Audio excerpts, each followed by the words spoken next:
amongst the lost.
Amen. Thank you, Lord.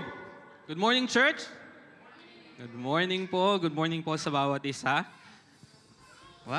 Parang ano ba, medyo high energy tayo ngayon.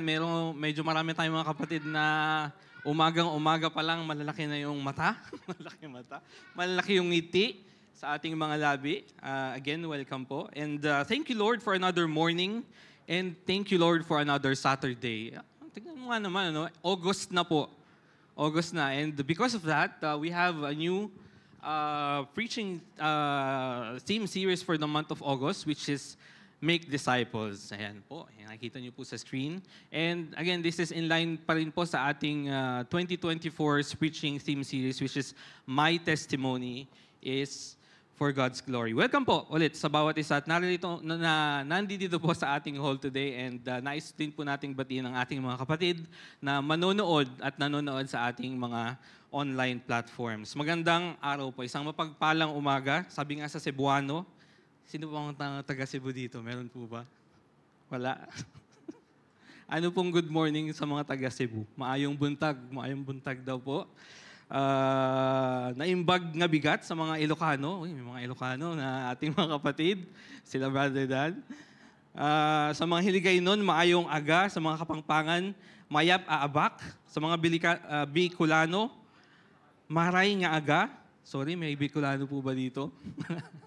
Meron po ba? Wala. Okay. Ayun, madami pa. Ano, isang mapagpalang umaga po sa bawat isa. Ano? Ba't tumahimik bigla?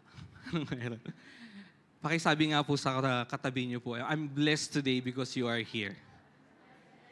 Ayan. Thanks God. Pakikamayin niyo na din yung mga katabi niyo. Baka naman sabi lang yun, tapos walang... Lagyan natin ng touch sa ating mga kapatid, ano? Ayan, inaanyayahan ko po ang bawat isa na tumayo para pong i-declare ang ating mission and core values. Sana po ay ready ang bawat isa. Ang ating mission, let's all together declare our mission. This is 3, 2, 1. This is my mission. Connecting people to Christ. Again, ulit po tayo, hindi tayo nagsalita.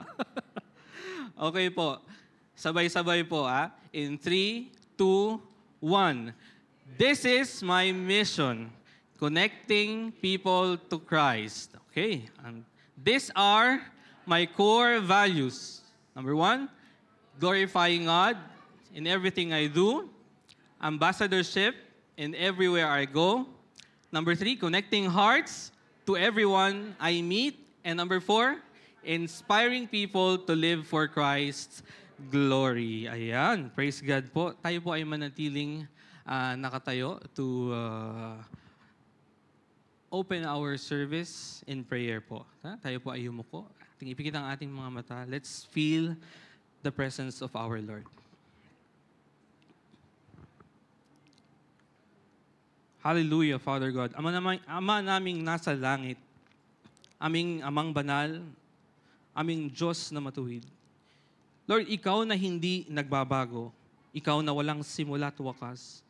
The Alpha, the Omega, our all-powerful, our all-knowing, aming maibiging Diyos.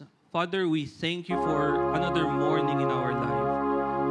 Panginoon, maraming salamat po sa lahat ng biyayang tinanggap at tatanggapin namin mula sa iyo.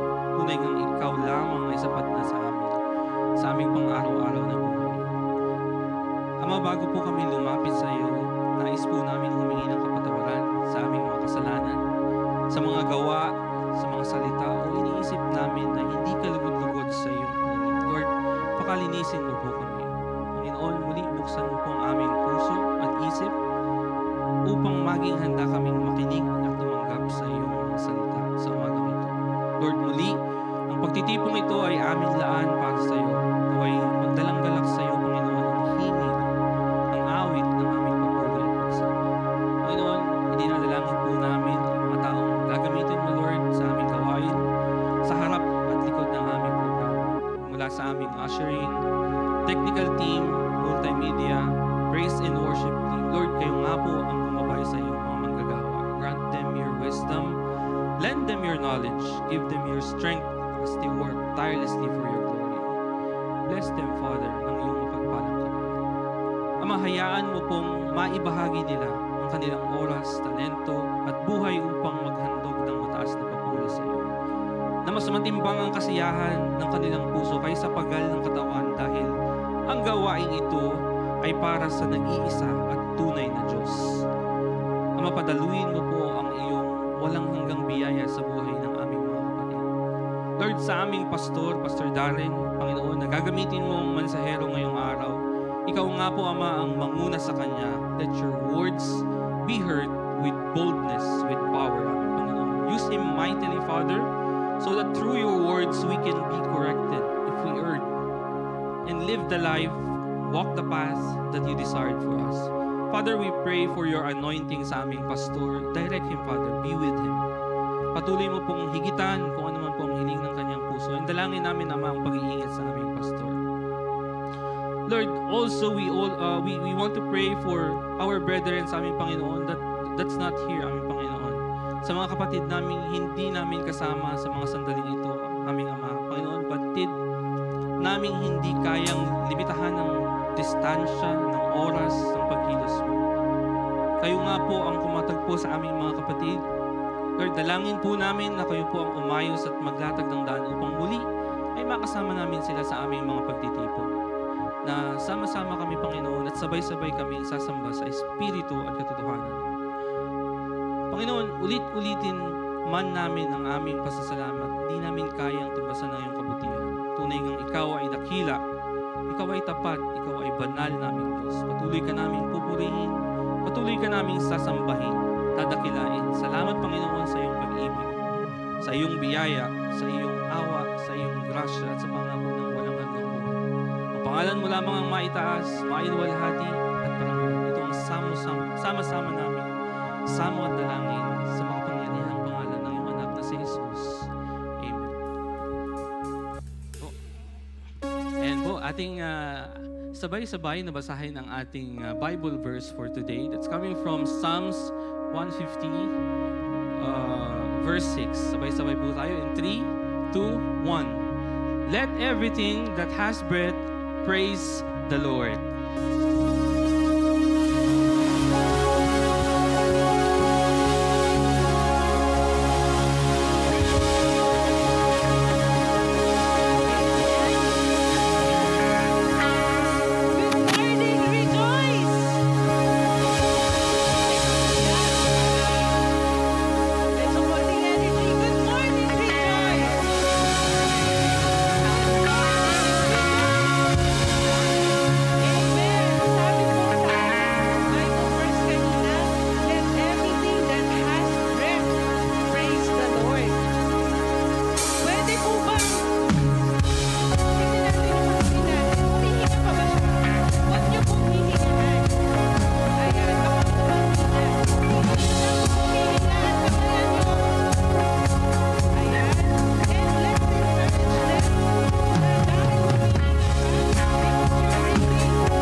Hallelujah, Father God. Lord, maraming salamat, Panginoon, sa umagang ito.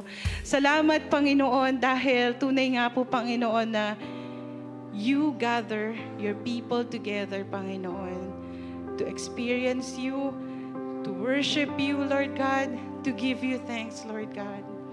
And Lord, as we continually worship you, sing for you, Lord God, Lord, may you bless our soul, O God. Let all the praise, Panginoon, na lalabas sa aming bibig, Panginoon, ay nakatuon lamang, Panginoon, para sa inyo. And tunay nga po, Panginoon, na hayaan nyo, Panginoon, na sa inyong kabutihan, Panginoon, sa amin, hindi namin makalimutan, Panginoon, na magpasalamat, Panginoon. Hindi namin makalimutan, Panginoon, yung forgiveness that you have given us, Panginoon, sa everyday na shortcoming, Panginoon, na nagagawa namin sa araw-araw, Lord God. Lord, may we not forget the salvation, Panginoon, that you have offered your life, Panginoon, for us, Panginoon, to save from sure death, Panginoon, because of our sin, Panginoon. May we not forget the love, Panginoon. May we not forget the healing, Panginoon. May we not forget how mighty, how wonderful, and how beautiful, Panginoon, are you in our lives. Hallelujah, Father God.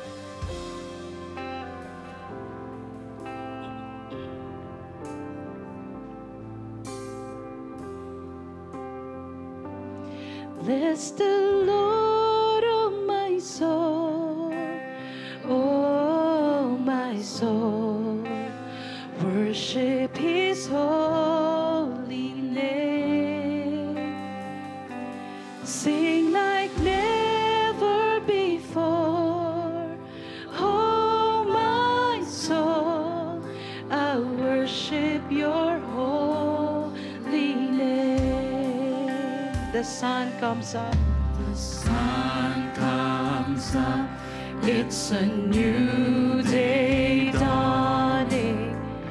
It's time to sing your song again. Whatever may pass and whatever lies before me, let me be singing when the Bless the Lord, oh my soul.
draws near, and your time has come. Still my soul will sing your praise unending. 1,000 years and then forever.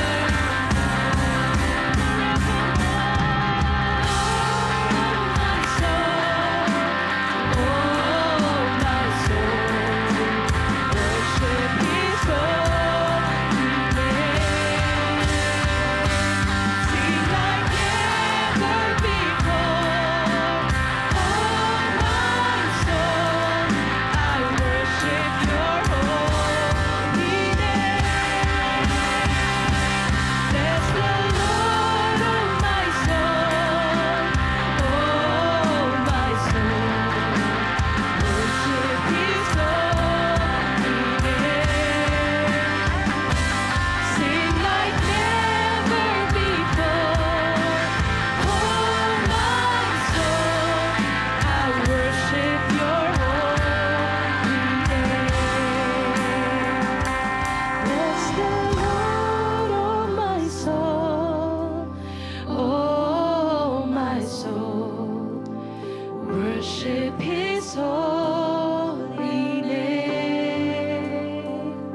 ating patuloy na pagsamba sa ating Panginoon. At tayo magpasalamat at tayong bawat isa ay naririto. And we will be obeying one of the two ordinances na ibinigay ng ating Panginoong Jesus sa kanyang simbahan in the night that He was betrayed. Ang sabi doon, He took bread. At ang pagtasama-sama at pagsasalo-salong ito ay binigay ng ating Diyos upang alalahanin natin ang kanyang pagkamatay sa krus at abangan ang kanyang muling pagbabalik. At habang inaabot po ng ating mga kapatid, ng ating mga elemento, ang ginagawa po natin ito is pagsunod sa ating Panginoong Jesus. Pag-alala at paggunita sa kanyang ginawa para sa bawat isang naririto. In the anticipation ng kanyang muling pagbabalik. So ang pagtitipon at pagsasalong-salong ito is the celebration of what Christ has done and the anticipation na may bukas na puso sa kanyang muling pagbabalik. Ang sabi sa 1 Corinthians chapter 11 verse 26, starting from verse 27, therefore whoever eats the bread or drinks the cup of the Lord in unworthy manner shall be guilty of the body and the blood of the Lord. But let a man examine himself, and so let him eat of the bread and drink of the cup. For he who eats and drinks judgment to himself if he does not judge the body rightly. So maliwanag po ang bilin sa atin ni Apostol Pablo. Sa ating pagpartake ng mga elemento na ito, sa ating paalala, hindi po siya nagiging katawan ng Diyos, hindi siya nagiging dugo ng Diyos. This is commemoration of what He has done. The celebration of a family na naniniwala tayo na siya ay muling babalik at tayo magkakasama-sama at tatawaging isang buong pamilya. So habang hawak po natin ang tinapay at ang juice, let us examine ourselves. Maging karapat dapat tayo sa paggunita. Maging karapat dapat tayo sa pag-alala. Maging karapat dapat yung ating pagtanggap sa pagsalo-salong ito sa ginawa sa atin ni Kristo. Let us pray. Panginoon, maraming salamat po muli sa umagang ito. Salamat sa pagkakataon na pinagkaloob mo sa bawat isa that we are able to be here sa lugar na ito. Makasama ang aming pamilya sa pananampalataya. Makasalo, Panginoon, the Lord's Supper o sa iyong communion, Panginoon, na kami isang simbahan, isang puso, isang pamilya na inaalala, nagpapasalamat, nagpupuri, nagbabalik ng pagsamba sa pagbibigay mo sa amin ng iyong anak na si Jesus na namatay sa krus ng Kalbaryo at nabuhay namang muli upang ako sino mang manampalataya sa Kanya who made Him His Lord and Savior will have eternal life. Lord, pakalinisin mo po, Panginoon, ang aming mga sarili. Anumang karumihan sa aming isipan at sa aming mga puso ay hinihingi namin ang kapatawaran. May we be worthy to partake this communion upang, Panginoon, maging karapat dapat kami sa pag-alala at pagtanggap at paggunita ng iyong muling pagbabalik. Lord, cleanse us from all unrighteousness. We ask for forgiveness for the things that we have done. Ganon din, Panginoon, humihingi kami ng tawad sa mga taong aming nagawa ng mga kasalanan. And we also forgive those who have hurt us. And may we be worthy bilang isang pamilya na alalahanin, gugunitain muli, Panginoon, ang kabutihan mo sa buhay ng bawat isa. Muli, maraming salamat po. Ito po aming dalangin sa pangalan ni Jesus. Amen and amen.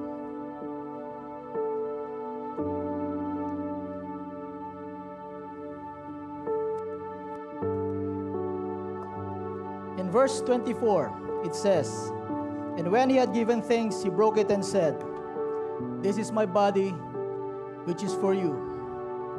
Do this in remembrance of me. Sabay-sabay po natin kainin ng tinapay.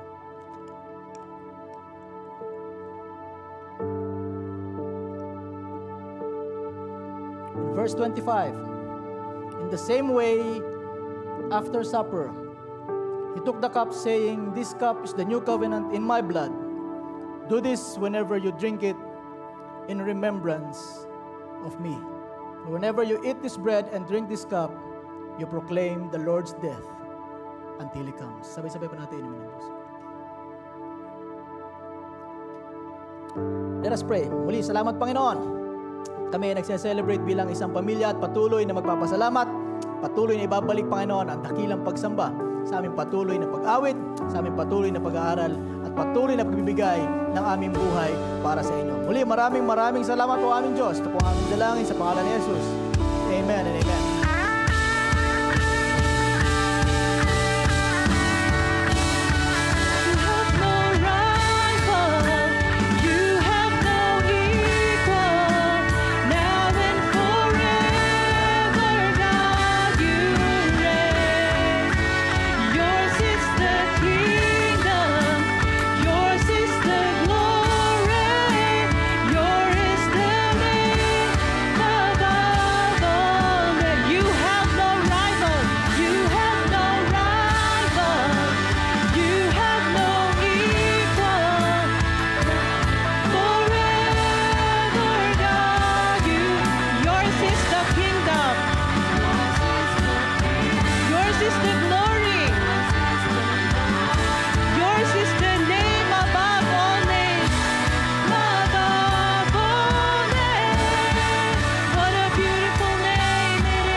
Yan.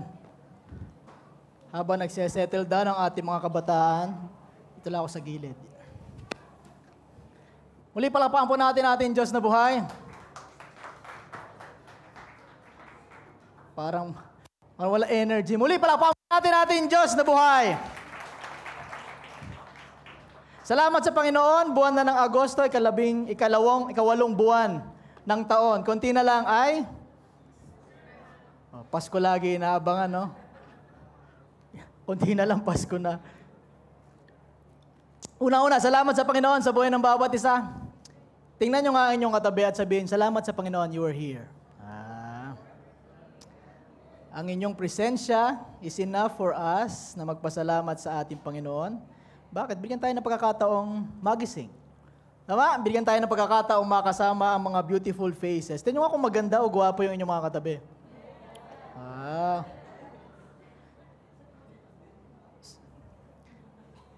Maganda at mga gwapo ba ang inyong mga katabi? Yan. So huwag kayong magsisinungaling, ha? Kasalanan niya sa Panginoon. Pero naniniwala ko, walang nilikha ang Panginoon na tama. Ayoko na sundan, baka So yun, meron akong tanong. Actually, I have 3 questions. So sabihin natin tanong na lang.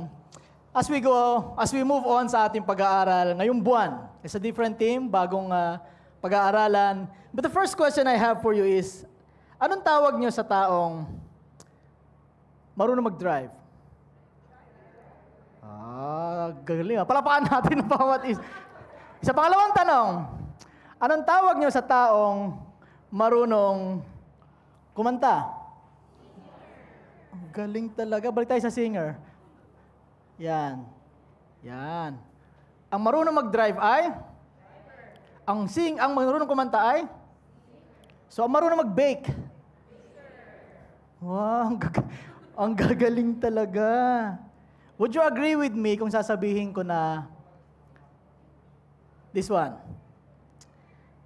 We cannot do something we are not capable of. Tama? We cannot do something we are not capable of. Sino mga driver? Taas sa kamay. Ang daming babaeng driver, no? Babae sa daan yan. Totoo yun, no? Mababagal lang sila mag-drive, relax lang. So, sino ang mga singer? Taas sa kamay. Pwedeng sa banyo, pwedeng sa bahay lang, pwedeng professional, pwedeng sa... Sinong baker? Konti lang yung baker. Yung kumakain ng mga nabibake. Dami Sabi dyan, we cannot do something we are not capable of. Sinong hindi driver? Ba't hindi kayo marunong mag-drive? Ba't hindi kayo driver? Kasi hindi kayo marunong mag-drive. Sa mga hindi marunong kumanta, anong tawag? Di hindi singer. Pag hindi ka marunong mag-bake, anong tawag sa'yo? Tagakain ng baker. So we all agree, ako naniwala ko, we all agree we cannot do something we are not capable of. May mga bagay kami hindi namin kayang gawin because we are not capable of doing. Hindi namin kayang maging gymnast kasi hindi naman kami gymnast. Hindi ko nga maiangat yung isa kong paa na mataas-taas. I remember this story. Ito matagal lang istorya. I'll just repeat it for you. It's the famous story about yung a giant ship engine failed. I know some of you alam ng istoryang ito, but I want to reiterate something sa istoryang ito. So the owner of the ship who had failed, yung engine nag-failed, kinontak niya from expert to expert, hindi niya nagawa yung ship. So one of yung kakilala nila referred the man who had been fixing ship nung siya ay batang-bata pa. This is an old man who had been fixing ship since he was very young. So tinawag nung dalawang may-ari, yung matandang ito, they brought him to the ship with his, sabihin natin, bag ng kanyang mga tools. He walked around the ship up and down, front and back, kasama yung dalawang may-ari. And as he was examining the ship, inilabas na sa bag niya yung isang martilyo. And with one tap of the hammer, the ship launched back to life. So naayos yung ship, to the surprise nung dalawang owner. So after a week, naka-receive sila ng invoice worth $10,000. To the surprise nung dalawang may-ari, sabi nila, bakit naman napakalaki naman ng siningil? Pinukpok lang naman ang sheep. Isang pukpok lang ang ginawa niya. So sabi nung dalawang may-ari, please send us an itemized invoice. So the invoice came to them, and the invoice say, topping of hammer, $2. Knowing where to tap, 9,998. Bakit mahal?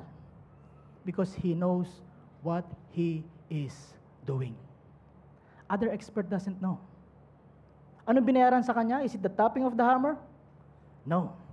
It's the knowledge that he has on where to tap the hammer to bring the sheep back to life. Tayo bilang mga mananampalataya, the effort is, sabi na natin, 1%. The 99% is coming from the wisdom coming from the Lord.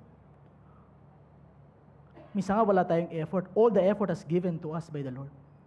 So the question for us today, as we move along sa buwan ng Agosto sa ating bagong theme. Alam niyo ba yung bago nating theme for this month?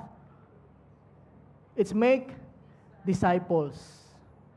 Yan. So ngayong buwan po is make disciples. Natahimik kayo, no?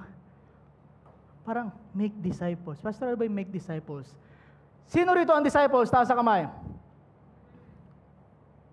Yung hindi nagtaas ng kamay. Parang mali atay lagi yung tanong, no? Sino gusto ng $10,000? Taas sa kamay. Ganun pa rin. Hindi talaga sila nagtataas ng kamay. So we get it. So magtanong man kami o hindi, wala talaga may mga tao talaga hindi magtataas ng kamay. But the theme again is make disciples.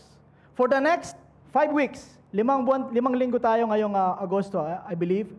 It's 5 weeks, we will study what is a disciple, what he does, at ano yung purpose niya kung bakit tinawag ng Panginoon. So the question at hand, another question, and I want you to examine ourselves. The question is this. Parang mabagal yung aking clicker. Am I a disciple? Can you ask yourselves, personally, am I a disciple? Ako ba ay isang disipulo o ako ba ay isang tagasunod ni Kristo? With that, I invite everyone to please all stand. Basahin natin ang ating scripture for today. In Matthew chapter 28, verses 19 to 20, let us all read. Go therefore and make disciples of all nations, baptizing them in the name of the Father, and the Son, and the Holy Spirit, teaching them to follow all that I commanded you, and behold, I am with you always to the end of age. Let us all pray. Panginoon, muli maraming salamat po for giving us the opportunity sa pagkakataon muli mag-aral ang iyong salita. Gamitin niyo lamang po kung patuloy na daluyan ang iyong pagpapala. Let your voice be heard, let your presence be felt, and let your word be instilled in each and everyone's heart. Walang ibang maitataas kundi kayo lamang. Gamitin niyo lamang po ako, Panginoon. Tungtungan ng inyong biyaya, tungtungan ng inyong grasya, at kayo, Panginoon, ang pangalan niyo ang maitaas sa buhay ng bawat isa. Lord, itama, Panginoon, ang mga mali sa aming mga buhay, ituwid ang aming mga daan, at patuloy na ibangon kami, Panginoon, kung kami man ay nalulugmok. At kayo lamang, Panginoon, ang maging daan namin, maging gabay namin, at patuloy na magturo sa amin kung paano maging isang tunay na disipulo ni Kristo. Muli, maraming salamat po. Ito pong aming dalangin sa pangalan ni Jesus. Amen and amen. Sige, makaupo na po tayong lahat. So, Matthew 28, 19 to 20. Kung meron daw pong tinatawag na job description ng isang Kristiyano, ito yung kanyang job description. Bilang isang Kristiyano, ang inutos ng Panginoon, before He ascended to heaven, sinabi niya sa kanyang mga disipulo, anong sabi? Go, therefore, and make disciples of all nations, baptizing them in the name of the Father, and of the Son, and of the Holy Spirit, teaching them to follow all that I commanded you, and behold, I am with you always, to the end of age. Kung merong job description sa ating mga kumpanya, kung ano yung mga bagay na dapat mong gawin, mga bagay na dapat mong i-execute, mga bagay na dapat mong i-submit, it is written in our job description, right? Sinong walang job description? Masisipag yun, yung mga walang job description. Anything goes.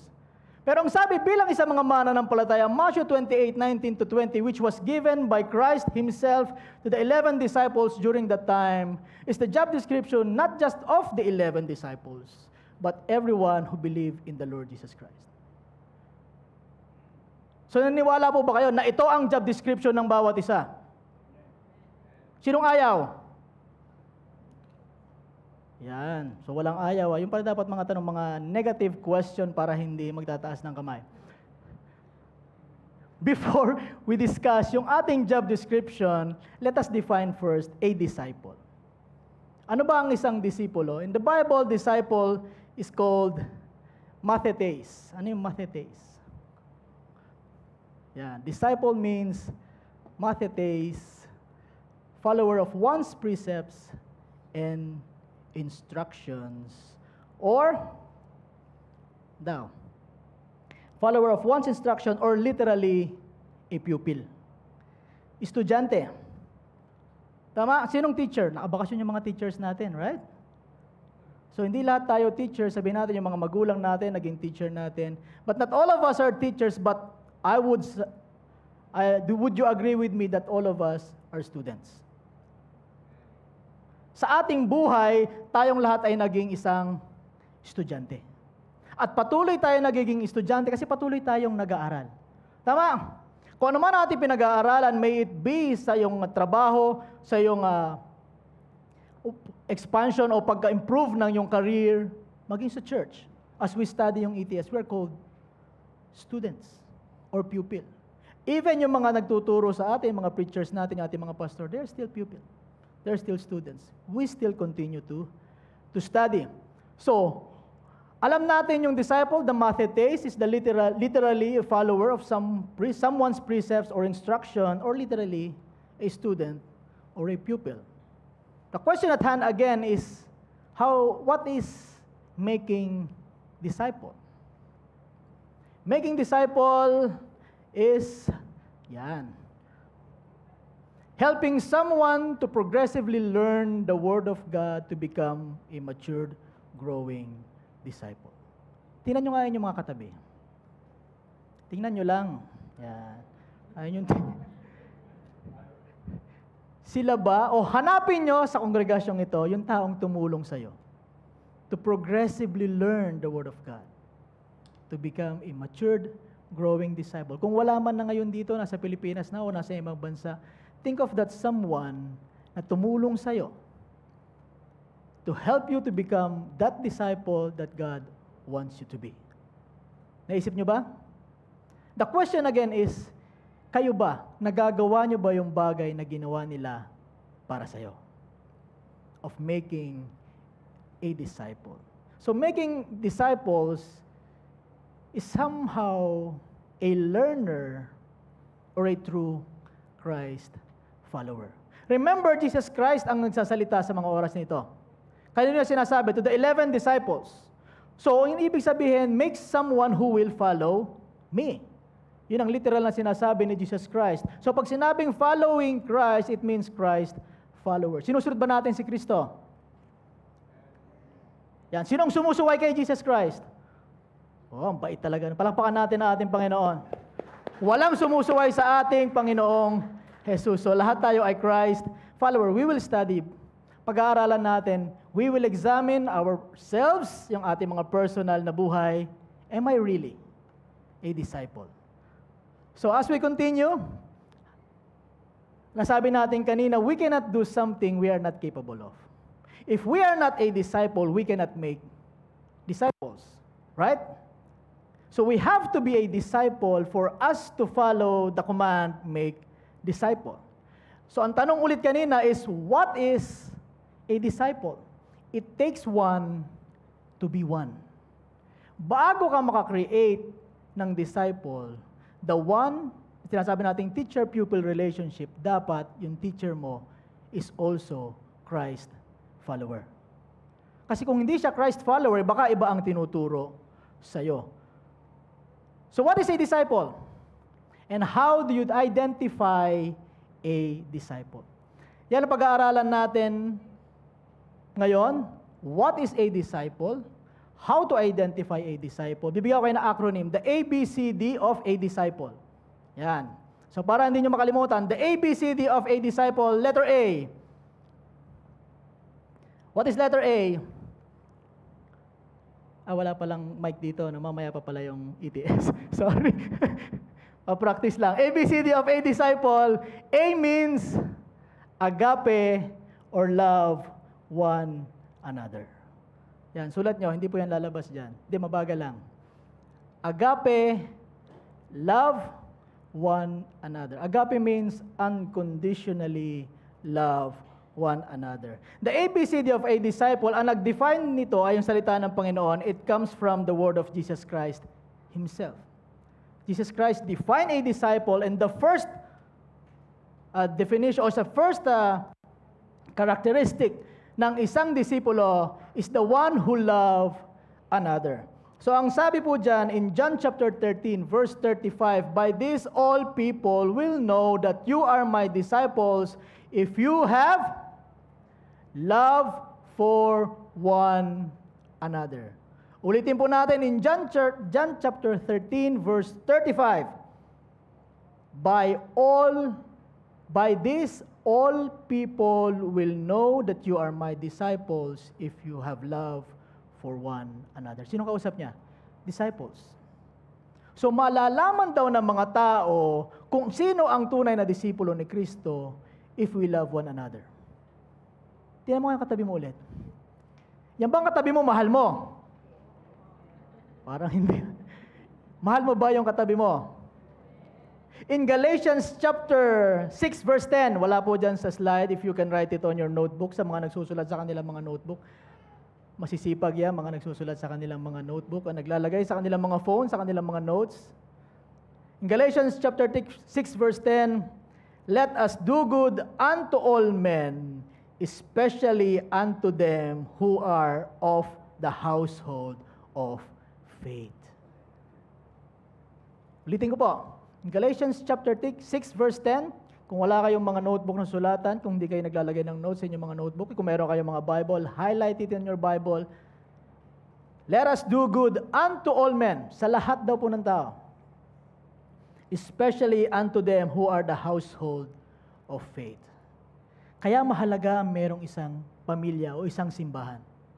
Because it was commanded by God to do good especially to the household of faith.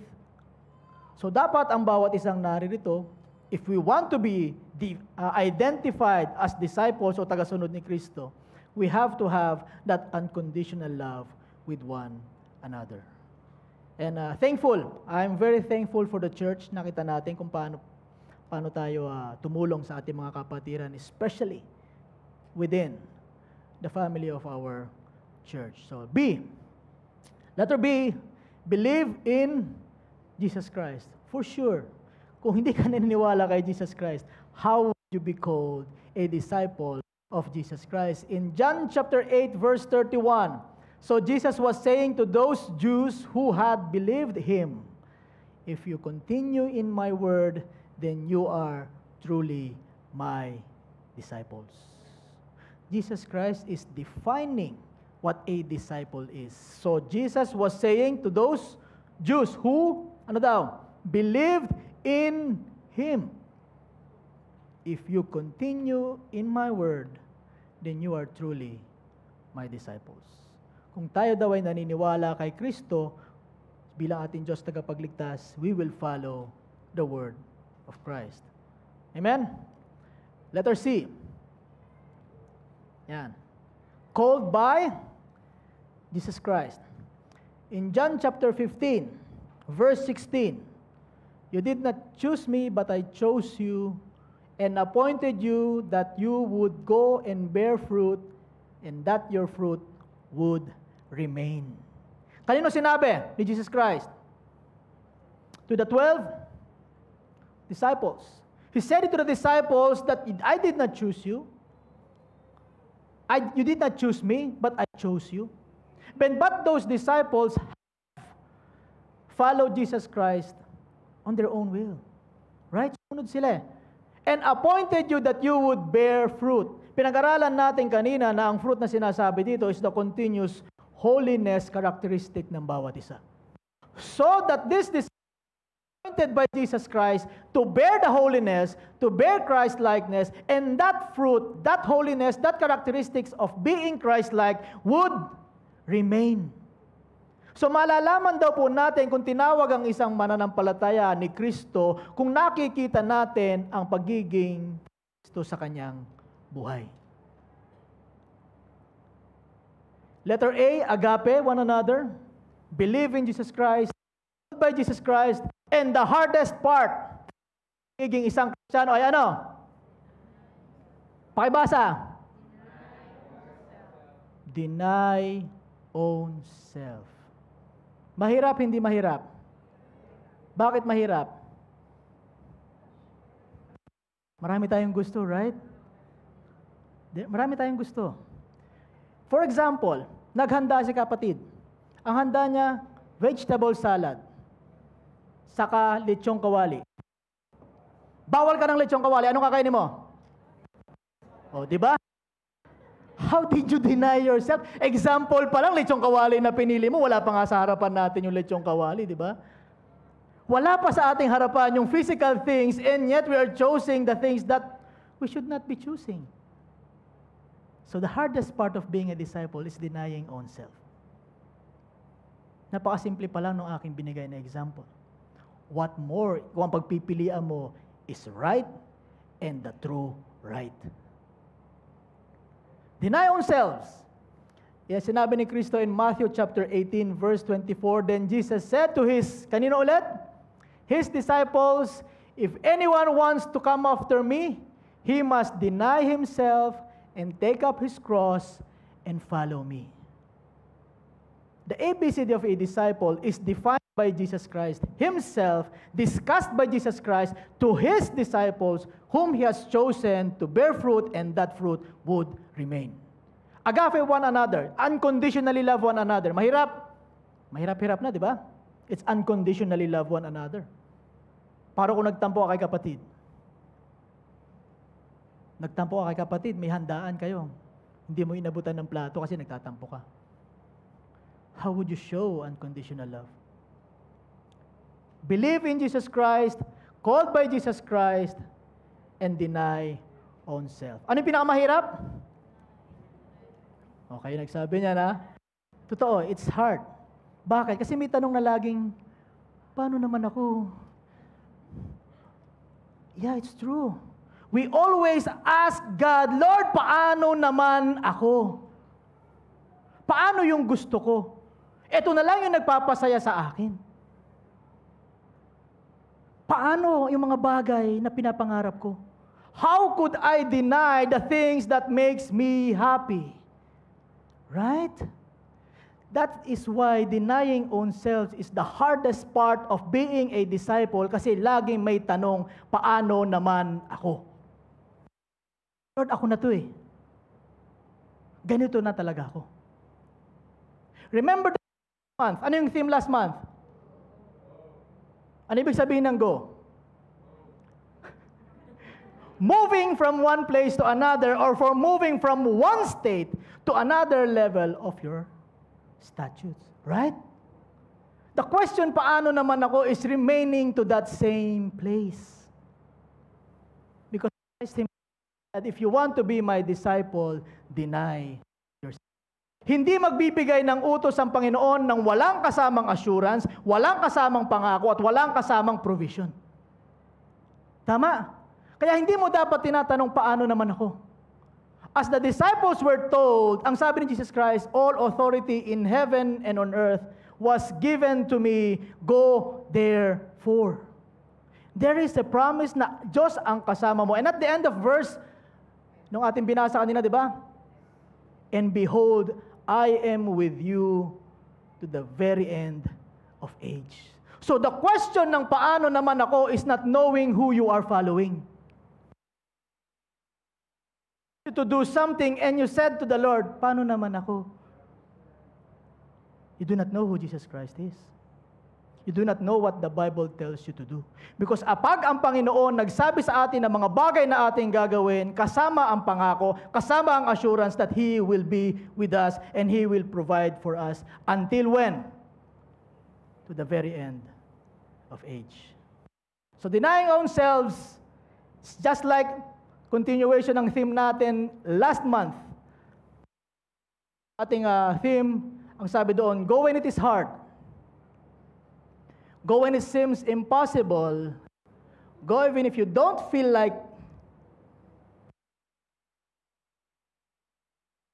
Why? Because the Lord said so. Remember Abram. Remember Jonah. Remember Moses. Remember Joseph. All those Old Testament heroes na binabasa natin nung mga bata pa sa Sunday school until now, as we dig deeper to their lives, Christ or God, our Lord God, has commanded them to move from one place, to move from one state of their lives to another. Because what? Because God said so.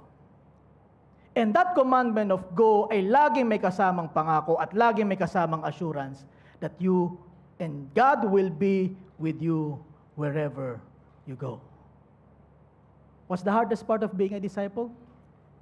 Denying oneself. So ABDC of a disciple, agape love one another, believe in Jesus Christ, deny own selves, because Jesus Christ Himself said this in Matthew chapter 10, verse 37 to 38.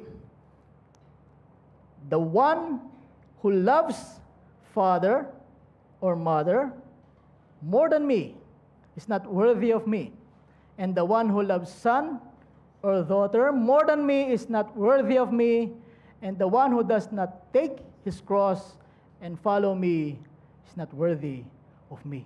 Hindi po sinasabi ng iyong mga magulang. Hindi rin sinasabi ng Panginoong Jesus, nakalimutan mo sila, huwag ka mag-provide sa kanila. Ang sinasabi lang ng Panginoon, you love them. Provide for them, take care of them, but love me more than anyone else. The love would be there. Ang sabi rin kasi ng Panginoon, kung hindi ka mag-provide even to your own household, you are likened to a pagan believer. So hindi sinasabi ng Panginoong Jesus na huwag mong mahalin ang iyong mahal sa buhay. God, even Jesus Christ, told to provide for them, to love them. Ang sinasabi lang ng Panginoong Jesus, if you cannot deny that love for me, that love for others more than me, kung hindi mo ko kayang mahalin, more than anything else, you are not worthy of me. Kasi kapag minahal natin ang ating Panginoon, the love of God, which is within us, will overflow sa ating pamilya. Kasi pangako ng Panginoon yan eh. The blessing will overflow to your family.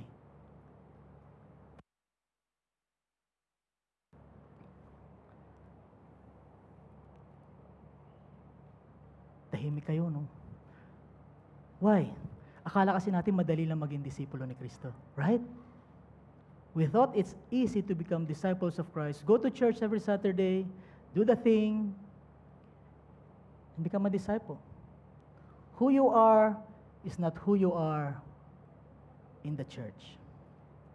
You are who you are when you are alone. Remember that.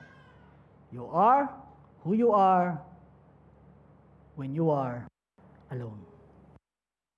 Ibig sabihin na nasa simbahan tayo, mabait yung mga kasama. Tingnan nyo yung mga katabi nyo, mabait ba sila? Makita ba sa kanilang mga mata yung ningning ng isang mabuting Kristiyano? Pero ang sabi doon, who you are is not who you are inside the church. The true definition of who you are is when you are alone. Bakit? It's between you and God. And God will define who you are, not the people around you. Kasi pag nasa church tayo, we can be good in front of them. We can be Christ-like in front. About when we were alone. We are alone. Nag-iiba ang ating pagkatao pagka tayo ay mag-isa na. So the question again is, am I a disciple? Sa binigay nating ABCD of a disciple which is presented by Jesus Christ, the question again today is, am I a disciple? All of us fail. Kasama kami. But we try to do it in accordance with the Word of God, kaya tayo nag-aaral ng mga bagay na ito. Now, sa binasa nating text a while ago in Matthew chapter 28, 19 to 20, pag-aaralan natin, so introduction pa lang po yun, we will go to the main text ng ating pag-aaral, the four imperatives. Ano ibig sabihin ng four imperatives? Nakita natin kanina the definition of a disciple, kung ano ang tunay na katagasunod ni Kristo. Ngayon, yung binigay ni Kristo, yung kanyang job description sa bawat isa, may 4 na imperatives. What are imperatives? Imperatives are giving an authoritative command. May 4 na command. Ano yung command? The first one is, the first one is, go. As we studied last month, and still now, ang sabi ng Panginoong Jesus, as part of the first definition ng job description, is go. Kaya umulit yung aking slide. Go. Why? Bakit sinabi ng Panginoong go? Kasi may salitang therefore. Kung nakita niyo yung salitang therefore, you have to ask yourself, why is therefore? So bakit nilagay yung therefore dyan? Because ang sabi ng Panginoon in Matthew 28, verse 18, sino nakaka-memorize? And Jesus came up and spoke to them saying, all authority in heaven and on earth has been given to me. So yung sinasabi, Christ, or when our Lord God said, go and do something, the provision and the assurance will always be there. Bago niya sabihin yung go, sinabi muna ni Jesus, all authority in heaven and on earth has been given to me. And before He ends yung kanyang message sa kanyang mga disipulo, and I will be with you even to the very end of age. If God gives us command, there is a provision, there will always be assurance. So the first imperative na pag-aaralan natin is the word go. A 2-letter word na minsan mahirap gawin, especially kung komportable ka na sa kung saan ka man ngayon meron. Go means impel. Yeah. Ano ba yung impel? Sabi niya, impel means to urge or drive forward. Ano yung nagbigay ng reason for the disciples to go? Because what?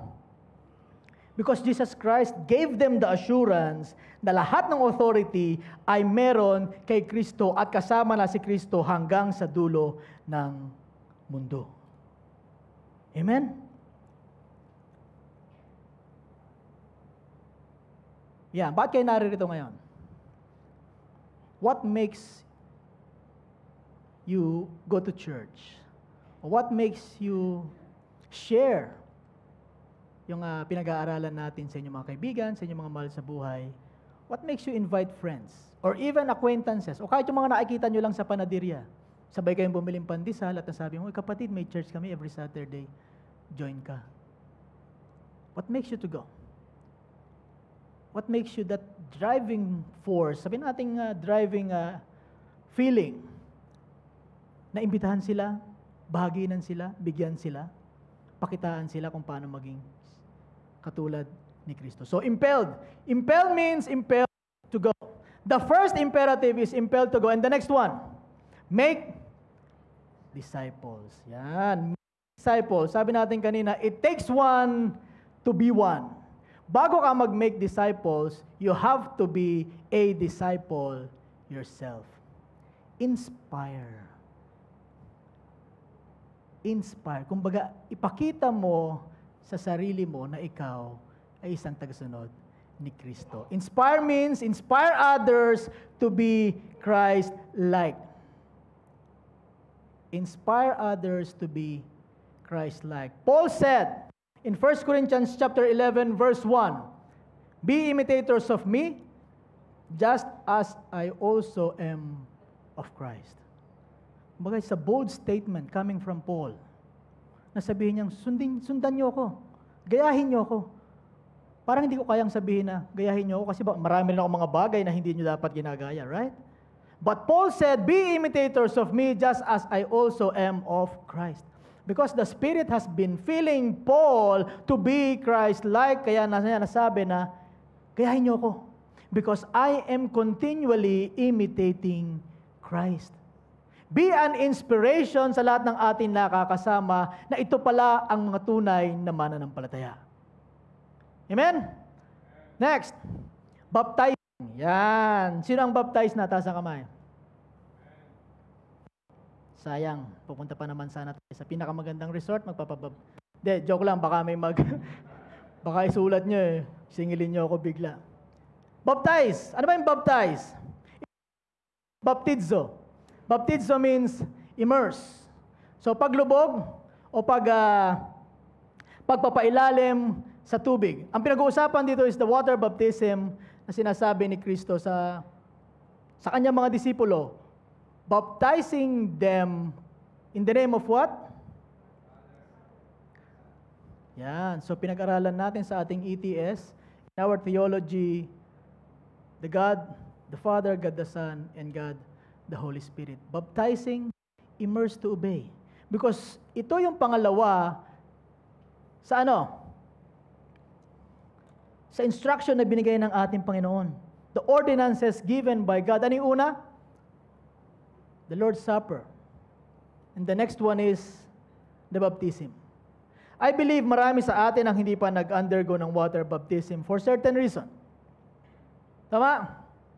You have your own reason. Kaya nga, if you want to know more about water baptism, mag-message lang po kayo sa inyong mga SBC leaders. And we will conduct a seminar for you. We believe baptism is not the way for salvation.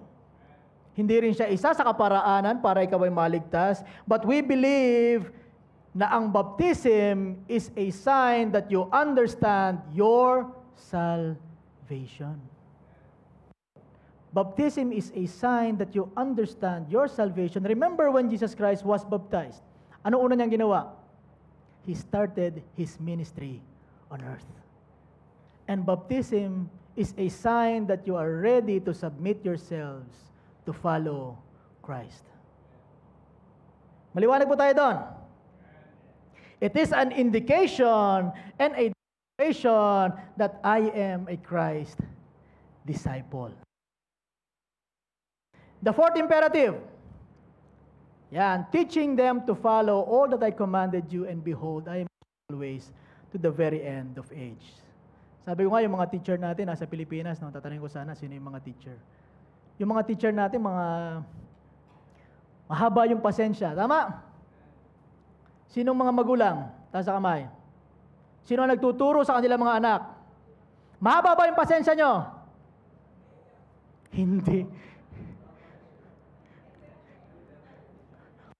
Tuturuan natin, isa pa lang, dalawa pa lang, tatlo pa lang. Ang iksi na ng pasensya natin, di ba? Pero yung mga teacher natin nagtuturo ng 40, 50, lalo may mga 60 pa. Pero you can see the patience of the teachers, right? So saludo sa mga magulang na pasensyoso at saludo sa mga teacher na talagang because they want their children to learn. At yun ang sinasabi sa ating mga disipulo. Teach them. Have patience. Kasi hindi tayo pare-pareho ng level ng pananampalataya. Some are young in their faith. Some are old in their age, pero young at heart sa kanilang pananampalataya. Some are young sa kanilang age, pero malalim na sa kanilang pananampalataya. But bilang tagapagturo nila, have patience on them. Kasi ang sabi ng Panginoon, teaching them is imparting the knowledge that we have. Kaya salamat sa ating mga pastor, salamat sa ating mga preacher na patuloy na nagtsatsagang mag-aral para sa ating ETS. So, salamat. Palakpakan natin ating Panginoon para sa kanilang mga buhay.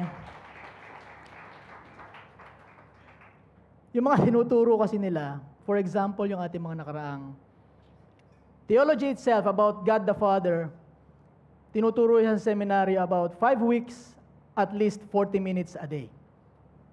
Ituturo sa atin ng wala pang 2 oras, no? So, the desire is there. The basic knowledge about what we want everyone to know is there. Kasi yun ang tawag sa atin. We have to teach each and every one. Sinasabi ng ating Panginoon. So impart knowledge. We cannot teach what we do not know. So yung bahagi namin sa inyo, yan lang po yung amin na pag-aralan. If we will study even further, we will share it even further. Kasi ang sinasabi doon, we cannot share, we cannot teach what we do not know. So minsan pag may mga tanong kayo na hindi namin nasasagot, tulad ng sabi ni Pastor James nakaraan, pag-aaralan ko pa po. Because not everything we know. Hindi naman po kami Bible scholars na talagang buong umaga, ling araw, yun na lang ginagawa namin sa aming oras. But as much as possible, we try to learn new things every day. Because naniniwala kami that we cannot teach what we do not know. Because we will be preaching for you. We do not know how long, kung gaano pa kami tagal magbabahagi ng salita ng Panginoon. And if we do not study by our own selves, ano pa ituturo namin sa bawat isa? So teaching is imparting knowledge to follow what Christ is like sa ating mga buhay. Remember, yung mga disipulo was with Jesus Christ. His entire ministry. Tama, mga ilang taon? For how many years? At least 3 years. Meron silang tinatawag na 3-year course. At yung mga disipulo are on the job training with Jesus. Imagine you have the greatest teacher for 3 years. Hindi ka lang tinuturuan ng mga technical terms, you are there when it happens. Kaya tinatawag na on-the-job training. The disciples were on-the-job training in their 3-year course of ministry with Jesus Christ.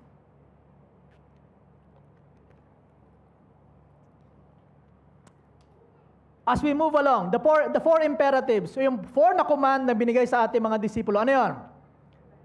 Number 1.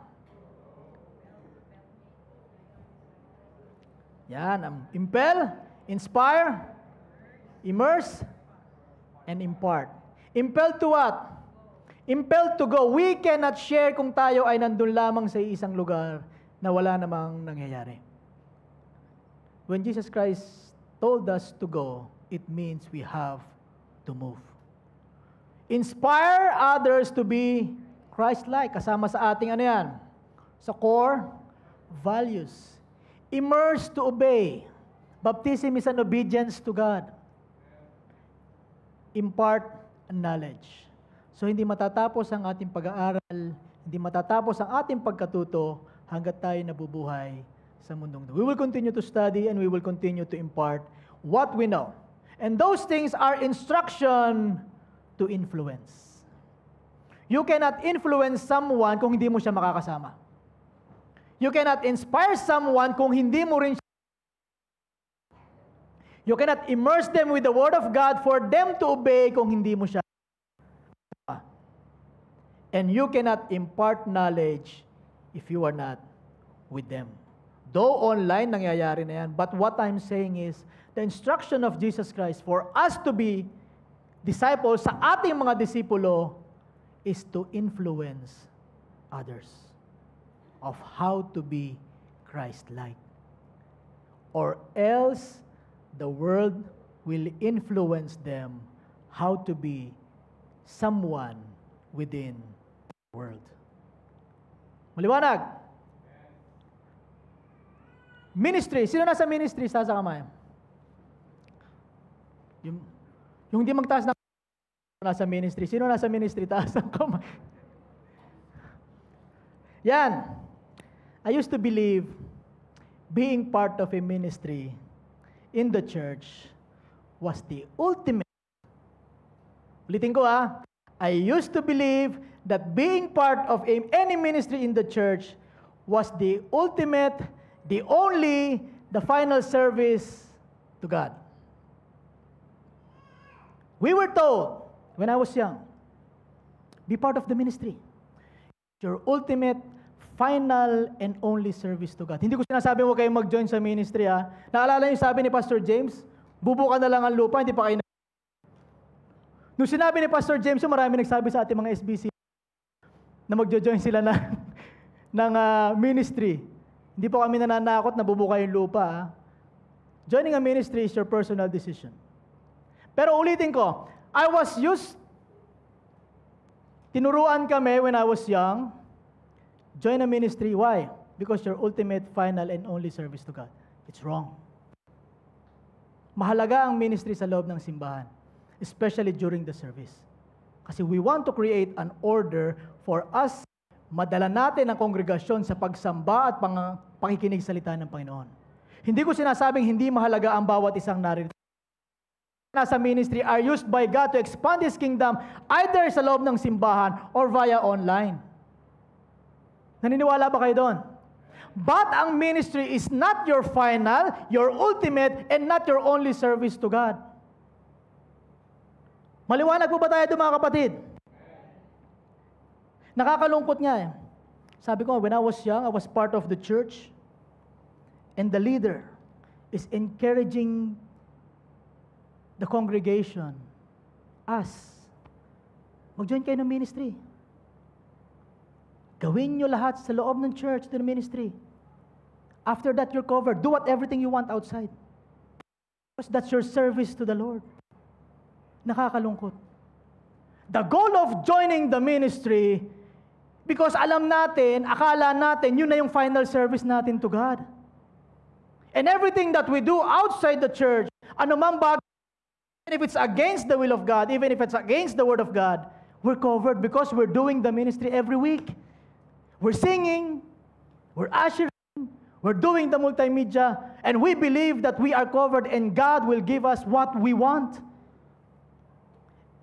Naniniwala tayo, that's the only ministry that we have to do is to be part of the ministry inside the church. What's the commandment to the disciples? Is it for them to sing?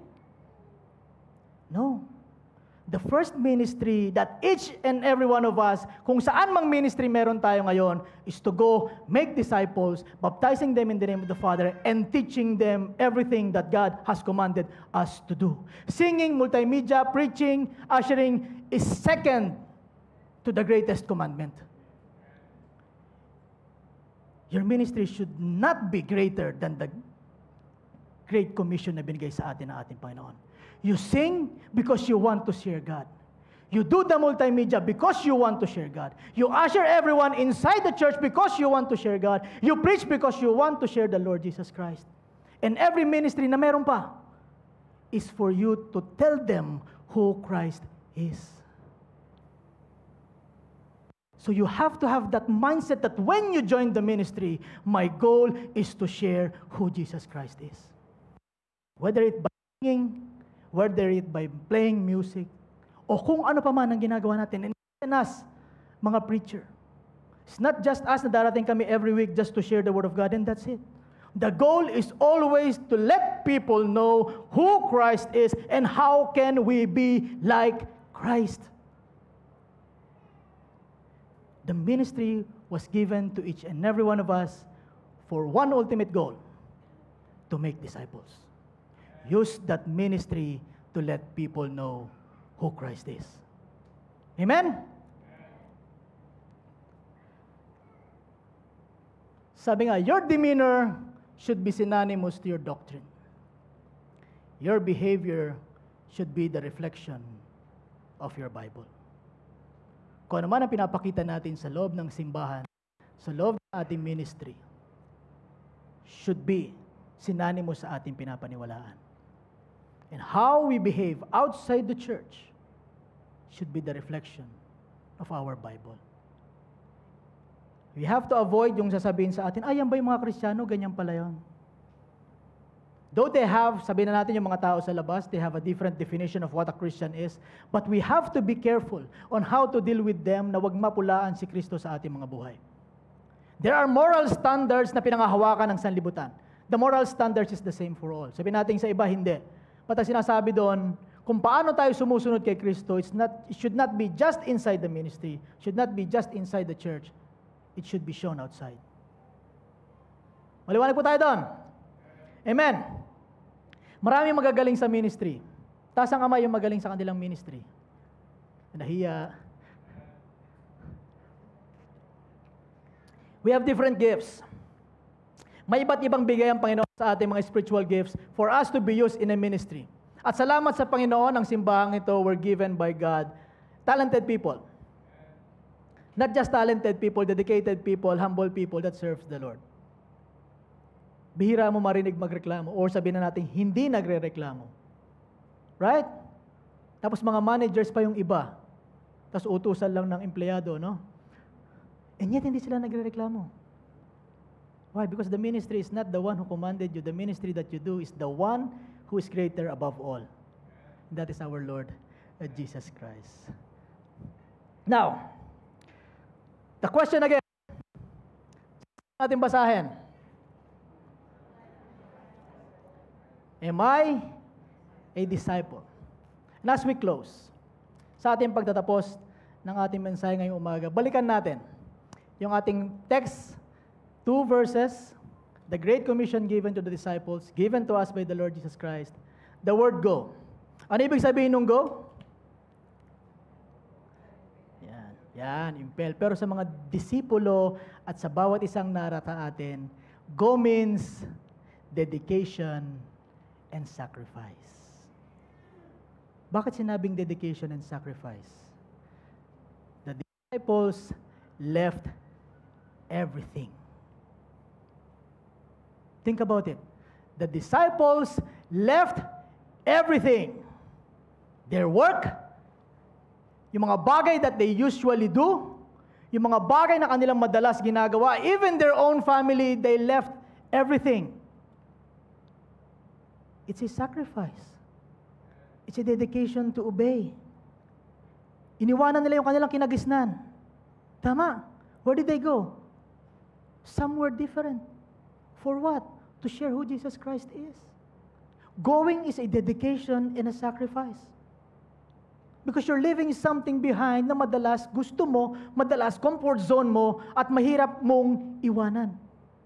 That's why being a disciple is denying own selves. Because these disciples of Jesus Christ themselves shown o pinakita sa atin kung paano i-deny ang sarili. Because going is a sign of dedication and sacrifice. Iniwanan nila kanilang trabaho, kinagisnan, pamumuhay, mga kaibigan, mahal sa buhay. Ano ibig sabihin nun? They left their past behind. If you want to go and be Christ's disciples, leave your past behind. Iniwanan nila, and it will always be a sign of dedication and sacrifice. So make disciples. Make disciples means, ano ba yung make disciples? Make disciple means, ano? Habang hinihintay natin, it's a desire, balik-balik, yan. It's a desire and a mission. Kung ikaw ay isa ng disipulo ni Kristo, and you know what it feels like to be Christ-like, that desire will overflow. And you will make that desire your mission to make others to follow Jesus Christ. So making a disciple is a desire and a mission. And baptize. Baptizing is duty and obedience. Sinabi natin is one of the 2 ordinances given by Christ. Ating mga mananampalataya. It is our duty. Duty to what? To show people that we really know our salvation and to tell them we are ready to follow Christ. And it is a sign of our obedience to the ordinance given by God. And the last, teach. Yan, teach. Ang sinabi ritong teach is not just a verbal impartation of knowledge. The other dito is be an example to others. So mahalaga dito, yung teaching is your demeanor and your example. Yan. Teaching means demeanor and example. Madalas nasasabi sa aming mga preacher, sa aming mga pastor, hindi kami exempted sa mga nasabi ko a while ago. Sometimes we're guilty of it. Nasabihin kami, walk the talk. Diba? Practice what you preach. Yeah, it's true.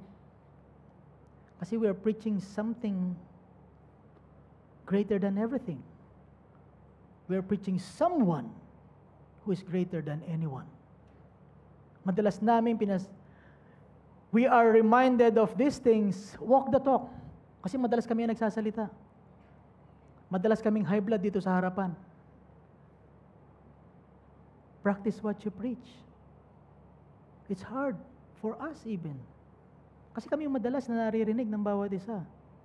But these things is not just for each and every one of you. But it's hard to deny oneself, but it is the commandment of our Lord Jesus Christ. Before I end, sure na.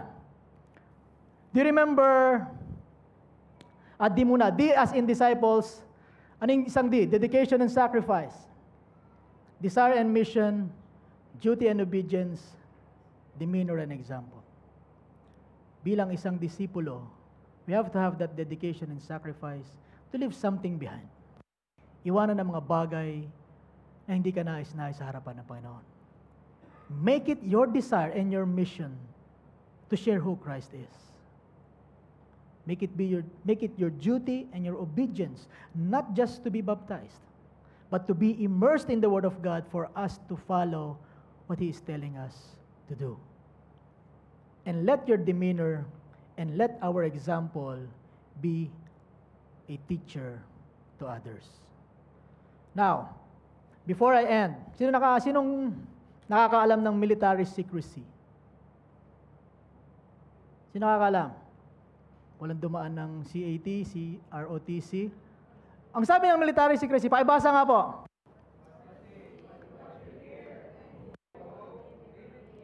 Yan. This is a military secrecy in concealing information about martial affairs that is purposely not made available to general public and hence to an enemy. Again, sabi dyan, ito yung sinasabi ito ng mga militar para hindi alam ng publiko, especially hindi alam ng kanilang mga kalaban. So what you see, what you hear, when you go, leave it here. Once again, I was saddened that I was once part of a church that uses military secrecy.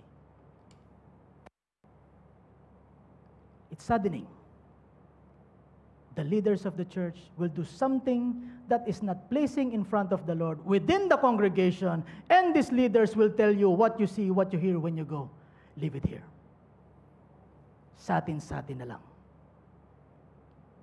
Is that a church? Is it a church? You want to know what a church is? Tell Jesus Christ who He is. You can fake being a Christian, but you cannot being a follower of Jesus Christ. Remember that. Madaling magpaka-Kristiyano, umattend ka ng church, do the ministry inside the church. But being a follower of Christ is different. You are not who you are inside the church. You are who you are when you are alone. Whenever you use that military secrecy among your members, Jesus Christ knows. The Lord knows. The Holy Spirit knows. So, the question again is, am I a disciple? What you see, what you hear, when you go, leave it clear. That should be the motto of each and every one of us. Ano man ang naririnig natin sa loob ng simbahan, ano ang nakikita natin sa ating mga leaders, leave it clear. There's no secret among Christians because we are told to go. We are told to make disciples. We are told to baptize, and we are told to teach them. Be an example who Christ is. Just as Paul said in Romans chapter 1 verse 16, For I am not ashamed of the gospel, for it is the power of God for salvation to everyone who believes, to the Jew first, and also to the Greek. When you're inside the church, what you see, what you hear, when you go, leave it clear. Am I a disciple? Nawa, as we move along sa ating pag-aaral ngayong buwan ng Agosto, sa utos sa atin ng ating Panginoon, nasagot sana nawa yung ating tanong, ako ba ay tunay na tagasunod ni Kristo? Am I a fake Christian or am I a genuine follower of Jesus Christ? Let us all pray. Panginoon, muli, maraming salamat po muli sa umagang ito. Salamat sa paalala na pinakulob mo sa amin. Lord, we failed you. Hindi lamang sometimes, but most of the time. But we ask for forgiveness. Help us. Fill us with your Holy Spirit to go. May we be an inspiration to others to know who Christ is. Maybe we continually immerse to your word so we can obey clearly what you want us to do. And may our words, may our works, lahat ng bagay na aming ginagawa, Panginoon, be an example to others. Let us be the walking Bible everyone will read. Lord, help us. Teach us, correct us, rebuke us. Itama kami, Panginoon, sa tamang daan. May we have that heart to obey. May we have that heart to go at patuloy to make disciples. Muli, Panginoon, hindi namin kaya by our own selves. Give us the power, the infilling of your Holy Spirit for us to do the things that you want us to do, to share each and every one namin makasalamuha that Jesus Christ is the only way, the only truth, and the only life.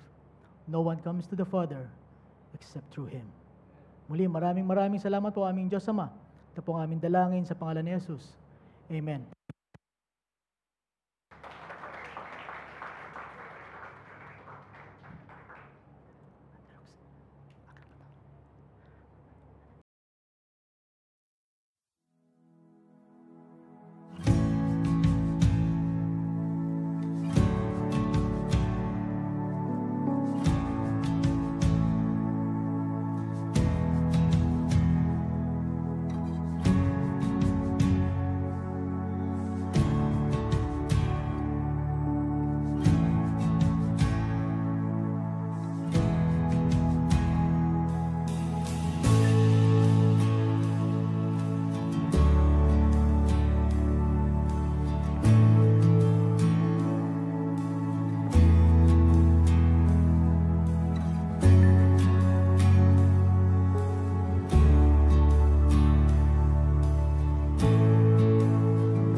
gawain kagaya nito, Panginoon.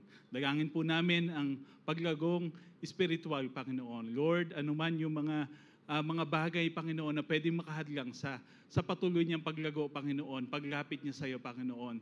Lord, nawa ikaw, Panginoon, na maging kasama niya, Panginoon, simula sa araw na ito, Panginoon. Gamitin mo lang po ang bawat isa sa amin, Panginoon, na maging kapamilya niya, Panginoon, hindi lang dito sa Dubai, kundi sa lahat ng lugar, Panginoon, na makakasama namin siya. Salamat po sa buhay ni Joanne, sa kanyang pamilya, sa kanyang trabaho.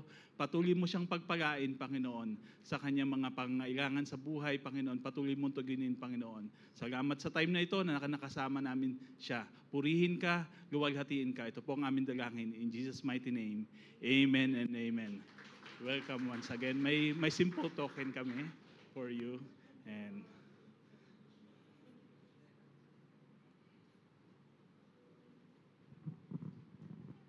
Ayan. Again po, Ate Joanne, welcome. Doon sa mga kapatid natin, let's extend our hand to Ate Joanne po. No? Later or you can do it anytime po. Ayan, to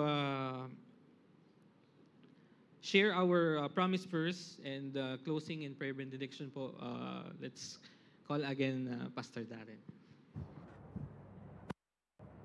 So yan, salamat ulit sa Panginoon. So, we will be closing yung gawain natin, pero hindi pa tapos yung ating pag-aaral. Ako rin po magtuturo mamaya. Nagtanong ako sa isang teacher. Sabi ko, teacher, ano ba ang difference ng preacher at teacher? Sabi niya sa akin, pastor, alam mo pagkakaiba. Pag teacher ka, hindi ka high blood.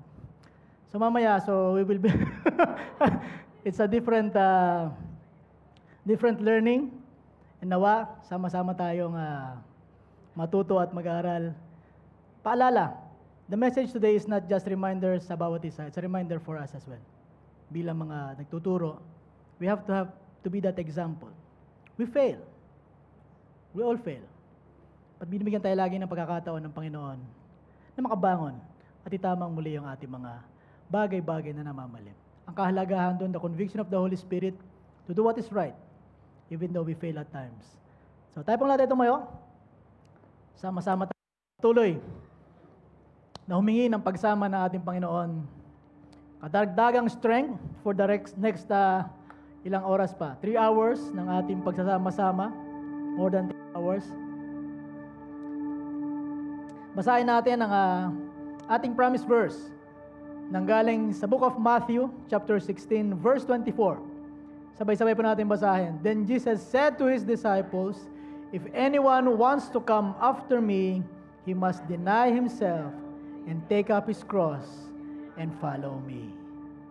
Let us all pray. Panginoon, muli, maraming salamat po sa buhay na aming mga kapatiran na naglaan ng panahon, oras at ang part ng kanilang buhay upang makasama ang pamilyang ito. Pamilyang ito upang magpuri, sumamba at magbalik ng mataas na pasalamat sa iyong dakilang pangalan lamang. Pamilya na sabay-sabay na mag-aaral. Pamilya that we will be accountable to each other. Pamilya na magsusuportahan sa bawat isa spiritually at sa anumang bagay na pwede namin isupport sa bawat isa. Pamilya, Panginoon, that will rebuke if necessary. Pamilya that will correct if necessary. And especially the family that do everything with love. Dahil sinabi mo sa iyong mga salita, everyone will know na kami ay iyong mga tagasunod if we have love for one another. Teach us kung paano ka magmahal, Panginoon. And let that love of you be evident sa buhay ng bawat isang naririto. We thank you, O Father, sa lahat ng leaders, sa workers, the preachers, the pastors, ministry heads, and even the people na hindi namin nakikita who are working behind for your ministry, O God. Hindi lamang sa ministry sa loob ng simbahan, but the ministry of sharing who Jesus Christ is. Strengthen them, O Father, spiritually. Strengthen them physically. At patuloy mong pag-alabin sa kanilang mga puso ang paglilingkod. Minsan, Panginoon, nangihina ang bawat isa. Minsan, we are discouraged to do. And we are discouraged to continue. Give us, Panginoon, an encouragement. Bring people around us. Situation around us that will bring that fire within us. Na patuloy na maglingkod, magbahagi at pakita sa aming mga buhay kung sino si Kristo. Nananahan sa puso ng bawat isa. We thank you sa mga buhay na aming mga kapatiran, sa lahat ng mga kapatiran narito at sa mga nanonood online. I speak blessing upon blessing to each and every one. Na patuloy na ang desire nila na matuto, na lumalim sa iyong mga salita, ay patuloy na magkaroon ng katuparan sa pamamagitan ng iyong mga kalooban. Salamat sa bawat linggo, Panginoon. The entire week ng aming paghahanap buhay, mga bagay na aming ginagawa sa aming mga tahanan, sa businesses that you have given us. Salamat, Panginoon, for the provision, for the safety sa mga nagtatravel, O God, for the strength, and for the healing sa mga nagkakasakit, Panginoon. Thank you for being with us sa isang buong linggo, sa pagsama sa amin upang ipakita ang aming mga natututunan, upang ma-experience namin ang iyong pag-ibig, ang iyong grasya at ang iyong biyaya, Panginoon. And everything that you have been blessing us, may it overflow na maging magpapala sa iba. Hindi lamang sa pamamagitan ng material na bagay, kundi sa lahat ng bagay na pwede namin ibahagi sa aming encouragement, even sa mga bagay na aming ginagawa. Lord, we thank you for this church. And even the churches sa aming bansang Pilipinas na patuloy na lumalago, na patuloy na naglilingkod at patuloy na nagdi-desire na ibahagi ang mabuting balita at ang dakilang pag-ibig mo sa pagbibigay sa amin ng iyong anak na si Jesus. Lord, samahan kami samahan ng bawat isa as we continue to study later, Panginoon, sa aming ETS. Patuloy na buksan na aming puso't isipan na magkaroon ng karagdagang kaalaman sa aming pag-aaral. And may this doctrinal knowledge maging kaparaanan upang ma-apply namin ng tama ang lahat ng amin na pag-aaralan. Do you entrust ang lahat ng magtuturo, lahat ng makikinig, and even yung mga kapatiran namin papunta pa lang sa venue na ito. May you guide them, may you protect them, and may you let that burning desire in their hearts patuloy na mag-alab for them to study. Even though, Panginoon, it's a Saturday, they may be doing something else. They may choose to be here and study with us. Lord, salamat sa mga kumpanya, sa mga businesses, sa mga amo represented by your people. Salamat for blessing us financially through them. At nawa ang mga pagpapalang financial na ito ay mag-umapaw sa amin, maibahagi namin, hindi lamang sa aming pamilya sa Pilipinas at kung saan man sila naroroon. Maging pagpapala din ito, Panginoon, sa mga taong amin nakakasalamuha that needed help. Lord, salamat sa bansang ito, sa bansang UAE na pangalawang tahanan ng bawat isa. Patuloy mong pagpalain ang bansang ito na maging magpapala sa amin, Panginoon. Touch the lives of the leaders na maging bukas pa sila sa mga ganitong gawain. Maging bukas pa sila, Panginoon, sa pagtanggap ng iyong dakilang balita, O Father. We thank you sa aming bansang Pilipinas na naramanas ng kalamidad sa mga nagkaraang araw, political na problema sa aming bansa. Ang aming dalangin, Panginoon, touch the lives of the spiritual leaders, the Christians in our country, the Philippines. Patuloy gamitin din sila na magbigay ng kaliwanagan sa lahat ng aming mga namumuno and even the people around us. The people sa aming bansang Pilipinas na makilala si Kristo. Lord, ganun din sa amin. Reach our family members, reach our loved ones, mga kaibigan, mga kakilala. You have given us the technology upang abutin sila sa madaling panahon. Kung paano mo kami pinagpapala, may we share this blessing to them as well. Kung paano kami lumalago sa aming mga pananampalataya, may they grow, Panginoon, through us sa aming pagbabahagi ng iyong dakilang salita. And Lord, kung paano mo kami ginagamit sa bansang ito, may you use them mightily, O Father, so our country may know kung sino talaga si Kristo sa buhay ng bawat isa. Lord, as we continue to pray sa aming mga kapatiran na may sakit, si Tita Dory, si Pastora Lynette, si Beverly at si Ate Marivic, kay Panginoon ng patuloy na sumama sa kanila. Aming patuloy na dalangin is let your comfort embrace them.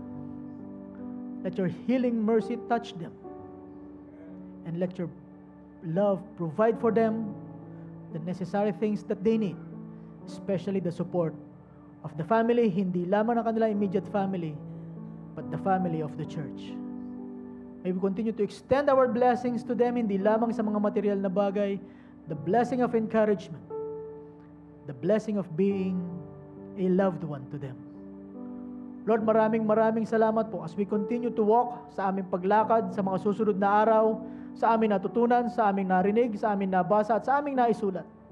Patuloy makita sa aming mga buhay kung paano ba maging tunay na tagasunod ni Kristo. Do you entrust our lives, O Father? Continue to fill us with your Holy Spirit. Remind us of the things that we need to do. And may we do what you want us to do. It is to go, make disciples, baptize and teach in everyone kung sino si Kristo sa aming mga buhay. Mga kapatid, sa ating patuloy na paglakad sa ating Panginoon, sama-sama natin tanggapin ang pag-ibig na nagmumula sa ating Diyos Ama, ang grasya ng Kanyang anak na si Jesus, at ang patuloy na pagsama ng banal na Espiritu Santo. Ang lahat ng anak ng Diyos ay magsabi ng Amen and Amen.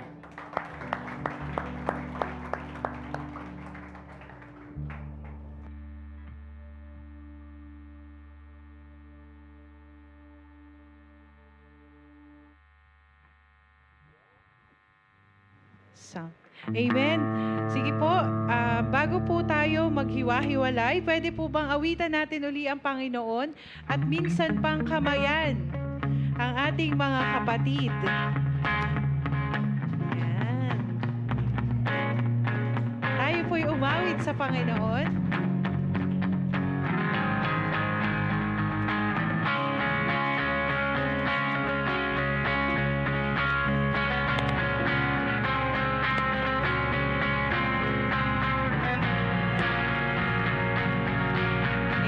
Every praise.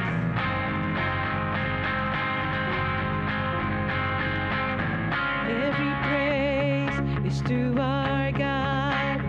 Every word of worship with one accord. Every praise is to our God. Sing hallelujah to our God. Glory, hallelujah, is to our God. Every praise is to our God. Every praise